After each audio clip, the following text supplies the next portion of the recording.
یو څو ټپې د مسافرو دپاره فرمایش شوی دی. یو څو مسافر وروڼه مې دي په دوبۍ بهر ملکونو کې، او د هغې دپاره یو څو ټپې کوو چې یو څو ټپې راته نوې طرز راغلی چې په دغه طرز راته یو څو ټپې وکړه. سکندر صاحب دی چینل ده، یو څو ټپې راته وړاندې کوو. زما د خدای په ملک ته وې تا جواب را کو خپل نصیب مې جړوینه د خدای په لوی کرم بکیږي پاکل ګرانه د زما او د جانان مینا خدا چې دا نه وه جانانه کچرې ما نه وې وجلی به دې وما د تورو سترګو دوکانداره غټه غداره په سودا دې تېرویستمه پاس په کمر ولاړه ګله نصیب د چایي او به زه درخیجومه الله تعالی به ته خبر وي د خندا ډکه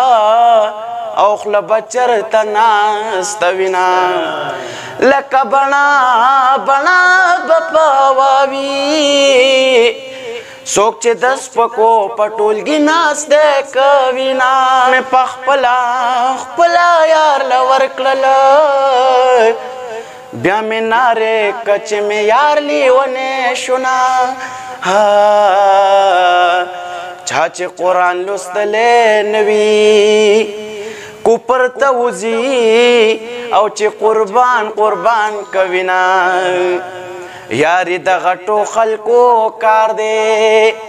غریبانان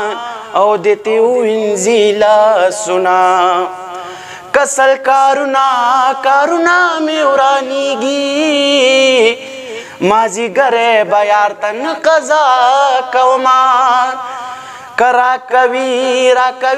جنت پراکي ګینې دوزخ ته لنګ وهلی ناسته یمه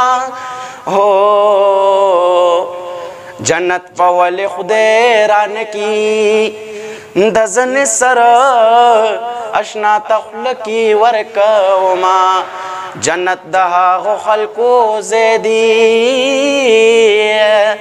چې سرومال د خدای په نوم تعالی کوینه ما ټیټ ورتلې مکه زما سر نه ټیټېدو شاید چې په الفت کې هم افغان پاتې کېدم شاید چې په الفت کې هم افغان پاتې کېدم لر لا لا لا لا لا لا لر لر لا لر لا لر لا لا لا لا حال می ویلی یار سرګن کو خوله می شماتا او چې به نور وایم حالونه چې مسافر سړی بیمار شي سر په خخته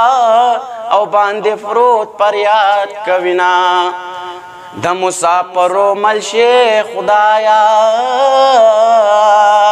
او پیغلی ناستی دی دعا ورتا کوینا د لاس بنگلی دی را لمات کړل ته مسافر شوی او دا بسوک را لروډینا